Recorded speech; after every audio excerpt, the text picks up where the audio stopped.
ನಮಸ್ತೆ, happy evening, excellent evening. Welcome to Vision India Academy. Welcome to special class. ನಾವು ಯಾವಾಗೂ ಪ್ರತಿ ಮಂತಿನಲ್ಲಿ month prediction ಮಾಡ್ತೀವಿ ಅಥವಾ ಇಯರ್ ಪ್ರಿಡಿಕ್ಷನ್ ಮಾಡ್ತೀವಿ. ಈ ಸತಿ ಏಪ್ರಿಲ್ ಮಂತ್ನ ಪ್ರಿಡಿಕ್ಷನ್ ಮಾಡೋಣ. ಇದು ಏಪ್ರಿಲ್ ಮಂತ್ ಪ್ರಿಡಿಕ್ಷನ್ ಅಷ್ಟೇ ಅಲ್ಲ, ಯಾರ್ದೆಲ್ಲ ಪರ್ಸ್ನಲ್ ಮಂತ್ 4 ಬರ್ತಾ ಇದೆ, ಯಾರ್ದೆಲ್ಲ ಪರ್ಸ್ನಲ್ ಇಯರ್ 4 ಬರ್ತಾ ಇದೆ, ಅವ್ರಿಗೆಲ್ಲ ಈ ಪ್ರಿಡಿಕ್ಷನ್ ಅನ್ವಯಿಸುತ್ತೆ. ಫಸ್ಟ್ ನೋಡೋಣ ಏಪ್ರಿಲ್ ಮಂತ್ ಹೆಂಗಿದೆ. ಇದನ್ನು ಜನರಲ್ ಆಗಿ ಕೂಡ ತೊಗೊಳ್ಬೋದು ನೀವು. ಕಾಮನ್ ಆಗಿ ನೋಡೋದಾದರೆ ರೂಲ್ ಬ್ರೇಕಿಂಗ್ ಆಗ್ತಾ ಇರುತ್ತೆ, ಸಾಕಷ್ಟು ರೂಲ್ಸ್ ಬ್ರೇಕ್ ಆಗುತ್ತೆ ಈ ಮಂತಲ್ಲಿ, ಈ ಏಪ್ರಿಲ್ ಮಂತಲ್ಲಿ. ಹಾಗೆ ಈ ಏಪ್ರಿಲ್ ಮಂತು ನಾವಾಗಲೇ ಹೇಳ್ದಂತೆ ಮಂತ್ 4 ಅಂತೇಳಿ ಕನ್ಸಿಡರ್ ಮಾಡ್ತೀವಿ. ಹಾಗೆ ರಾಹುವಿನ ಮಂತ್ ಆಗಿರುತ್ತೆ ಇದು. ತುಂಬ ಕೇರ್ಫುಲ್ ಆಗಿರಬೇಕು. ಈ ಮಂತ್ ಯಾರಿಗೆಲ್ಲ ತುಂಬ ಒಳ್ಳೆಯದು ಅಂದರೆ ಯಾರೆಲ್ಲ ಫೋಕಸ್ಡ್ ಆಗಿರ್ತಾರೆ, ಡಿಸಿಪ್ಲಿನ್ ಆಗಿರ್ತಾರೆ, ವರ್ಕ್ ಓರಿಯೆಂಟೆಡ್ ಆಗಿರ್ತಾರೆ, ಆನೆಸ್ಟ್ ಆಗಿರ್ತಾರಲ್ಲ, ಅವ್ರಿಗೆಲ್ಲ ಈ ಮಂತ್ ತುಂಬ ಒಳ್ಳೆಯದಾಗಿರುತ್ತೆ. ಹಾಗೆ ಈ ಮಂತಲ್ಲಿ ನಾವೇನೇನು ನೋಡ್ಬೋದು ಅಂದರೆ ತುಂಬ ಫೋಕಸ್ ಆಗಿರ್ತಾರೆ, ತುಂಬ ಎಫರ್ಟ್ ಹಾಕಬೇಕು ಅಂದ್ಕೊತಾರೆ. ಯಾರಾದರೂ ಬಂದು ಒಂದು ಟ್ರಿಪ್ಗೆ ಹೋಗೋಣ ಬಾ ಅಂತ ಕರೆದ್ರೆ ಬರೋದಿಲ್ಲ, ವರ್ಕ್ ಇದೆ, ಬ್ಯುಸಿ ಇದ್ದೀನಿ ಅಂತಾರಲ್ಲ, ಅಂಥವ್ರಿಗೆಲ್ಲ ತುಂಬ ಚೆನ್ನಾಗಿರುತ್ತೆ ಈ ಮಂತು. ಕೆರಿಯರ್ ಓರಿಯೆಂಟೆಡ್ ಇಯರ್ ಆಗಿರುತ್ತೆ, ಕೆರಿಯರ್ ಓರಿಯೆಂಟೆಡ್ ಮಂತ್ ಆಗಿರುತ್ತೆ. ಹಾಗೆ ತುಂಬ ಎಫರ್ಟ್ನ ಅವಶ್ಯಕತೆ ಇದೆ ಈ ಮಂತಲ್ಲಿ. ಯಾರಿಗೆಲ್ಲ ಈ ಮಂತ್ ಸ್ವಲ್ಪ ಲಾಸ್ ಉಂಟು ಮಾಡುತ್ತೆ ಅಂದರೆ ಯಾರೆಲ್ಲ ಲೇಝಿ ಆಗಿರ್ತಾರೆ, ವರ್ಕ್ ಮಾಡದೇ ಇರ್ತಾರೆ, ಮತ್ತು ಇನ್ಡಿಸಿಪ್ಲಿನ್ ಆಗಿರ್ತಾರೆ, ಆರ್ಗನೈಸ್ಡ್ ಆಗಿರೋದಿಲ್ಲ, ಅವ್ರಿಗೆಲ್ಲ ಈ ಮಂತ್ ಸ್ವಲ್ಪ ಕಷ್ಟಕರವಾಗಿರುತ್ತೆ. ಡಿಸಿಪ್ಲಿನ್ ಅನ್ನೋದು ತುಂಬ ಇಂಪಾರ್ಟೆಂಟ್ ಆಗುತ್ತೆ ಈ ಮಂತಲ್ಲಿ. ಹಾಗೆ ಈ ಮಂತಲ್ಲಿ ತುಂಬ ರೆಸ್ಪಾನ್ಸಿಬಿಲಿಟೀಸ್ ಬಂದು ಅವರನ್ನು ಅಟ್ಯಾಚ್ ಆಗುತ್ತೆ. ಸಾಕಷ್ಟು ಜವಾಬ್ದಾರಿಗಳು ಅವ್ರಿಗೆ ಬಂದು ಕೂಡ್ಕೊಳ್ಳುತ್ತೆ. ಆ ಜವಾಬ್ದಾರಿಗಳನ್ನೆಲ್ಲ ನಿಭಾಯಿಸಬೇಕಾಗಿರುತ್ತೆ ನೀವು. ಹಾಗೆ ಈ ಮಂತಲ್ಲಿ ತುಂಬ ಫೋಕಸ್ ಅನ್ನೋದು ತುಂಬ ಇಂಪಾರ್ಟೆಂಟ್ ಆಗಿರುತ್ತೆ. ಹಾಗೆ ಜಾಸ್ತಿ ಓವರ್ ಎಕ್ಸ್ಪೆಕ್ಟೇಷನ್, ಹೈಯರ್ ಎಕ್ಸ್ಪೆಕ್ಟೇಷನ್ ಇಟ್ಕೊಬೇಡಿ. ಯಾವಾಗೆಲ್ಲ ಪರ್ಸ್ನಲ್ ಮತ್ತು ಪರ್ಸ್ನಲ್ ಇಯರೆಲ್ಲ 1, 3 ಎಲ್ಲ ಬಂದಾಗ ಯಾವ ಥರ ಹೈಯರ್ ಲೆವೆಲಲ್ಲಿ ಎಕ್ಸ್ಪೆಕ್ಟೇಷನ್ ಇಟ್ಕೊಂಡಿರ್ತೀರ, ಅದೆಲ್ಲ ರೀಚ್ ಆಗಿರುತ್ತೆ, ಅಚೀವ್ ಮಾಡಿರ್ತೀರ. ಆ ಥರ ಈ ಮಂತಲ್ಲಿ ಆಗೋದಿಲ್ಲ. ಈ ಥರ ಏಪ್ರಿಲ್ ಮಂತಲ್ಲಿ ಎಕ್ಸ್ಪೆಕ್ಟೇಷನ್ನ ಇಟ್ಕೊಬೇಡಿ. ಒಂದು ಹೈಯರ್ ಎಕ್ಸ್ಪೆಕ್ಟೇಷನ್ನು, ಗೋಲ್ ರೀಚ್ ಮಾಡಬೇಕು ಅನ್ನೋದೆಲ್ಲ ಇಟ್ಕೊಬೇಡಿ.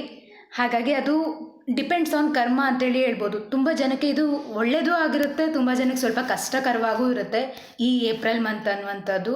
ಅಥವಾ ಈ ಪರ್ಸ್ನಲ್ ಇಯರ್ 4 ಬಂದಿರುತ್ತಲ್ಲ, ಅವ್ರಿಗೆಲ್ಲ ಸ್ವಲ್ಪ ಕಷ್ಟ ಇರುತ್ತೆ. ಹಾಗಾಗಿ ಕೆಲವು ರೆಮಿಡೀಸ್ನೂ ಕೂಡ ಕೊಡೋಣ. ರೆಮಿಡೀಸ್ ಎಲ್ಲ ಫಾಲೋ ಮಾಡಿ. ಸ್ವಲ್ಪ ಹೆಲ್ತ್ ಇಶ್ಯೂಸ್ ಕೂಡ ಕಾಣಿಸುತ್ತೆ ಈ ಏಪ್ರಿಲ್ ಮಂತಲ್ಲಿ. ತುಂಬ ಕೇರ್ಫುಲ್ ಆಗಿರಿ ಮತ್ತು ನೆಗ್ಲೆಕ್ಟ್ ಮಾಡಬೇಡಿ. ಯಾವುದೇ ಹೆಲ್ತ್ ಇಶ್ಯೂಸ್ ಆದರೂ ಕೂಡ ಅದನ್ನು ನೆಗ್ಲೆಕ್ಟ್ ಮಾಡಬೇಡಿ. ಆದಷ್ಟು ಅದ್ರ ಬಗ್ಗೆ ಕೇರ್ ತೊಗೊಂಡು ಹಾಸ್ಪಿಟಲ್ಗೆ ವಿಸಿಟ್ ಮಾಡೋದಿರ್ಬೋದು, ಅದನ್ನೆಲ್ಲ ಮಾಡಿ ಸಾಲ್ವ್ ಆಗುತ್ತೆ. ಹಾಗೆ ತುಂಬ ಕೇರ್ಫುಲ್ ಆಗಿರಬೇಕು. ಯಾರಾದರೂ ಇನ್ವೆಸ್ಟ್ ಮಾಡ್ತಾ ಇದ್ದಾರೆ ಅಂತ ಗೊತ್ತಾಗಿದ ತಕ್ಷಣ ನಾವು ಹೋಗಿ ಇನ್ವೆಸ್ಟ್ ಮಾಡುವಂಥದ್ದಲ್ಲ. ಇನ್ವೆಸ್ಟ್ ಮಾಡಿದ್ದಾರೆ, ಅವ್ರಿಗೆ ಸಕ್ಸಸ್ ಸಿಕ್ಕಿದೆ, ನಾನು ಹೋಗಿ ಇನ್ವೆಸ್ಟ್ ಮಾಡ್ತೀನಿ ಅಂತ, ಅದರಲ್ಲೂ ಈ ಏಪ್ರಿಲ್ ಮಂತಲ್ಲಿ ಹೋಗಿ ಯಾರೂ ದಯವಿಟ್ಟು ಇನ್ವೆಸ್ಟ್ ಮಾಡಬೇಡಿ. ಥಿಂಕ್ ಮಾಡಿ, ನಿಮಗೆ ಕರೆಕ್ಟ್ ಅನ್ನಿಸ್ತು, ನಾನು ಇದರಲ್ಲಿ ಮುಂದುವರಿಬೋದು ಅಂತ ಅನ್ನಿಸಿದ ಮೇಲೇ ಥಿಂಕ್ ಮಾಡಿ ಪ್ರಾಪರಾಗಿ ಸ್ಟೆಪ್ ತೊಗೊಳ್ಳಿ. ಇನ್ನು ಪಾಸಿಟಿವ್ ಆಗಿ ಏನೇನು ನೋಡ್ಬೋದು ಈ ಏಪ್ರಿಲ್ ಮಂತಲ್ಲಿ ಅಂದರೆ ಹಾರ್ಡ್ ವರ್ಕಿಂಗ್ ಆಗಿರುತ್ತೆ. ಹಾಗೆ ಗೋಲ್ ರೀಚ್ ಆಗುವಂಥದ್ದಿರುತ್ತೆ. ಆದರೆ ನಿಮ್ಮ ಎಫರ್ಟ್ ಮೇಲೆ ಡಿಪೆಂಡೆಡ್ ಅದು. ನೀವು ಎಷ್ಟು ಎಫರ್ಟ್ ಹಾಕ್ತಿರೋ ಅಷ್ಟು ಬೇಗ ನಿಮ್ಮ ಗೋಲ್ ರೀಚ್ ಮಾಡ್ಬೋದು. ಗೋಲ್ ಓರಿಯೆಂಟೆಡ್ ಇಯರ್ ಆಗಿರುತ್ತೆ, ಪಾಸಿಟಿವ್ ಥಿಂಕಿಂಗ್ ಇರುತ್ತೆ, ತುಂಬ ಪಾಸಿಟಿವ್ ವೈಬ್ ಇರುತ್ತೆ. ಹಾಗೆ ತುಂಬ ಪ್ರಾಕ್ಟಿಕಲ್ ಮೈಂಡೆಡ್ ಥಿಂಕ್ ಮಾಡ್ತೀರಾ ನೀವೆಲ್ಲರೂ. ಸೊ ಈ ಮಂತ್ ಚೆನ್ನಾಗಿದೆ, ಪಾಸಿಟಿವ್ ಆಗಿ ಇದನ್ನೆಲ್ಲ ನೋಡ್ಬೋದು ನಾವು. ಹಾಗೆ ನೆಗೆಟಿವ್ ವರ್ಷನ್ ಏನು ನೋಡ್ಬೋದು ಅಂತೇಳಿ ನೋಡೋಣ. ತುಂಬ ಟೆನ್ಷನ್ ಆಗ್ತೀರಾ, ಹಾಗೆ ಸ್ವಲ್ಪ ಜಗಳಗಳು, ಕದನಗಳು ಆಗೋಂಥ ಸಾಧ್ಯತೆ ಇದೆ. ಸ್ಟ್ರೆಸ್ ಆಗುತ್ತೆ, ಟಯರ್ಡ್ ಆಗ್ತೀರಾ. ಟಯರ್ಡ್ ಮೇ ಬಿ ಫಿಸಿಕಲಿ ಆಗ್ಬೋದು ಅಥವಾ ಮೆಂಟಲಿ ಆಗ್ಬೋದು. ತುಂಬ ಸುಸ್ತಾಗುತ್ತೆ, ಸ್ವಲ್ಪ ಕೆಲಸ ಮಾಡಿದ್ರೂ ಬೇಗ ಸುಸ್ತು ಅನ್ನೋದಾಗ್ಬಿಡತ್ತೆ. ಹಾಗೆ ತುಂಬ ಒಂದು ಕೋಪಕ್ಕೊಳಗಾಗ್ತೀರ, ಬೇಗ ತಟ್ಟಂತ ಕೋಪ ಬಂದುಬಿಡುತ್ತೆ. ಇದಕ್ಕೆಲ್ಲದಕ್ಕೂ ರೆಮಿಡೀಸ್ ಮಾಡೋದು ತುಂಬ ಇಂಪಾರ್ಟೆಂಟ್ ಆಗಿದೆ. ಅದರಲ್ಲೂ ಈ ಏಪ್ರಿಲ್ ಮಂತಲ್ಲಿ ಯಾರಿಗೆಲ್ಲ ಪರ್ಸ್ನಲ್ ಇಯರು, ಪರ್ಸ್ನಲ್ ಮತ್ತು 4 ಬರ್ತಾ ಇದೆ, ಅವರೆಲ್ಲರೂ ತುಂಬ ಕೇರ್ಫುಲ್ ಆಗಿರಬೇಕು. ಇದು ತುಂಬ ಇಂಪಾರ್ಟೆಂಟು. ರೆಮಿಡೀಸ್ ಏನು ಅಂತ ನೋಡೋಣ. ಒಂದು ಗೋಲ್ಡನ್ ರೆಮಿಡಿ ನಾನು ನಿಮಗೆ ಕೊಡ್ತೀನಿ. ಈ ರೆಮಿಡಿ ಫಾಲೋ ಮಾಡೋದ್ರಿಂದ ಸಾಕಷ್ಟು ಉಪಯೋಗ ಆಗುತ್ತೆ. ಡಾಗ್ಸ್ಗೆ ಫೀಡ್ ಮಾಡಿ, ಇದು ಒಂದು ಗೋಲ್ಡನ್ ರೆಮಿಡಿ. ಆರಾಮಾಗಿ ಈಸಿಯಾಗಿ ಮಾಡ್ಬೋದು.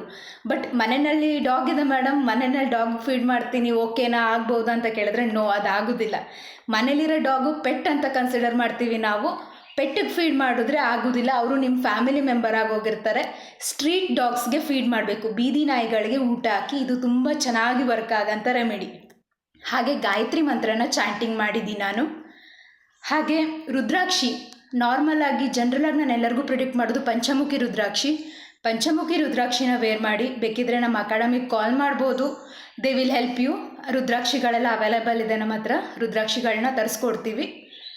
ಹಾಗೆ ತುಂಬ ಡಿಸಿಪ್ಲಿನ್ ಆಗಿರಿ, ಇದು ತುಂಬ ಇಂಪಾರ್ಟೆಂಟ್ ಆಗುತ್ತೆ. ಆವಾಗಲಿಂದನೂ ಹೇಳ್ತಾ ಬಂದೆ, ಡಿಸಿಪ್ಲಿನ್ ಆಗಿರಿ, ಫೋಕಸ್ ಆಗಿರಿ, ಆರ್ಗನೈಸ್ ಆಗಿರಿ. ಜಾಸ್ತಿ ಬೇರೆ ಹರಟೆ ಹೊಡಿತಾ ಟೈಮ್ ಸ್ಪೆಂಡ್ ಮಾಡ್ತಾ ನಿಮ್ಮ ಟೈಮ್ನ ವೇಸ್ಟ್ ಮಾಡ್ಕೊಬೇಡಿ. ಆದಷ್ಟು ವರ್ಕ್ ಬಗ್ಗೆ ಫೋಕಸ್ ಆಗಿದ್ದರೆ ಈ ಏಪ್ರಿಲ್ ಮಂತ್ ತುಂಬ ಚೆನ್ನಾಗಿರುತ್ತೆ ನಿಮಗೆ. ಆಲ್ ದ ಬೆಸ್ಟ್, ಎಲ್ಲರಿಗೂ ಒಳ್ಳೆಯದಾಗಲಿ, ಸಕ್ಸಸ್ ಸಿಗಲಿ ಅಂತ ನಾನು ಪ್ರೇಯರ್ ಮಾಡ್ತೀನಿ, ಕೇಳ್ಕೊತೀನಿ ಯೂನಿವರ್ಸ್ ಹತ್ರ. Thank you so much.